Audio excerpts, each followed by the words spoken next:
အခုဖတ်ပြမှာကတော့မောင်စုရှင်ဘာသာပြန်ထားတဲ့အသေးအမွှားအရေးမထားဖို့နီးလန်းတရားတွေကအပိုင်း7ဖြစ်ပါတယ်အပိုင်း7လူတိုင်းကိုထက်တော်သူဟုသဘောထားပါဤနည်းကိုလေ့ကျင့်ဆောင်ရွက်ရလျင်ကိုလုံးဝလက်မခံနိုင်သောနည်းဖြစ်ကောင်းဖြစ်နိုင်သည်သို့ပင်ဖြစ်စေကမူစ조사စမ်းသပ်ကြည့်မည်ဆိုပါလျင်တကိုယ်ရည်တိုးတက်မှုအတွက်အကောင်းဆုံးလေ့ကျင့်ခန်းတစ်ခုဖြစ်ကြောင်းတွေ့ရမည်ဖြစ်သည်ယခုဆောင်းပါးတွင်ခေါင်းစည်းတက်ထားသည့်အတိုင်းမိမိတည်သမျှလူတွေ့သမျှလူတို့ကိုထက်ဉာဏ်ပညာတော်သူဟု၍သဘောထားရန်ဖြစ်သည်ဆိုလိုသည်မှာကိုကလွဲလျင်အားလုံးတော်ကြသည်ဟုယူဆရန်ဖြစ်သည်ကိုတွေ့သမျှလူတိုင်းသည်ကိုတစုံတရာပညာပေးမည့်သူများဟု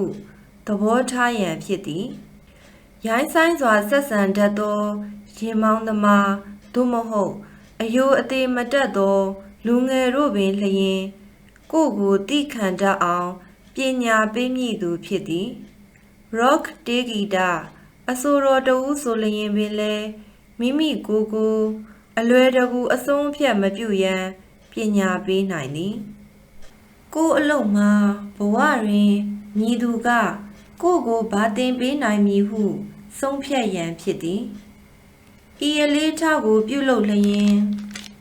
သင်မှာအခြားသူများ၏လုပ်ရက်နှင့်မပြေဝမှုကြောင့်ဖြစ်ရသောစိတ်တူတောင်းမှုလျော့သွားမည်စိတ်အနှောက်အယှက်လျော့သွားလိမ့်မည်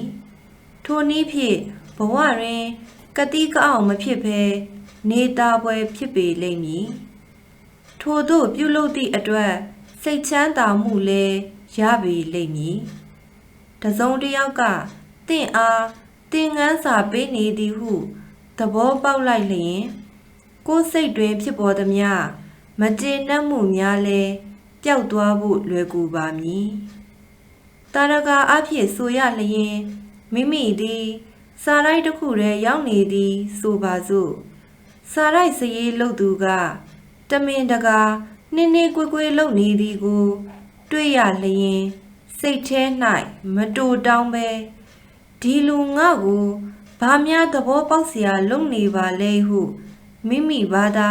တွေးတောကြည့်ဖို့ဖြစ်သည်တနည်းအားဖြင့်လဲကိုယ်စိတ်ထဲတွင်စာနာတတ်သွားသည်လူတစ်ယောက်သည်ကိုယ်စိတ်မပါသောအလုပ်ကိုလုပ်ရလျင်အဘယ်မျှခက်ခဲသည်ကိုသဘောပေါက်ကြည့်ဖို့ဖြစ်သည်ထို့သောမှမဟုတ်လျင်ဤကိစ္စအပေါ်တိခံတတ်ရန်နည်းနည်းပို၍အလေးအထားလုပ်ရပေသည်ဟုသဘောထားနိုင်ပေလိမ့်မည်အလုပ်တစ်ခုကိုလုပ်ရရန်အလှည့်ကျတန်းစီ၍နေရသည်ဟုဆိုလျင်အလောတကြီးလှုပ်တတ်သောမိမိ၏အလေးစရိုက်ကိုပပျောက်စေရန်အားထုတ်နိုင်သောအခွင့်အလမ်းကောင်းဟုသဘောထားနိုင်သည်ထိုလေးထမျိုးကိုလေ့ကျင့်နိုင်လျင်အဘယ်မျှလွယ်ကူ၍တည်ရွှင်စရာဖြစ်ကြောင်းအံ့ဩဖွယ်တွေ့ရလိမ့်မည်ထိုအခါသူတို့ဒီလိုဘာဖြစ်လို့လုပ်တာလဲဟူသောစိတ်ထားမျိုးမထားပဲသူတို့ငါ့ကိုဘာတင်ပေးနေတာပါလိမ့်ဟူ၍ခံယူချက်ပြောင်းသွားပြီလိမ့်မည်ထို့ကြောင့်ယနေ့ကစ၍ကိုနီးနားပတ်ဝန်းကျင်တွင်ကိုဘဝသင်ခန်းစာပေးနိုင်မည့်သူတို့ကိုရှာကြည့်ပါလေ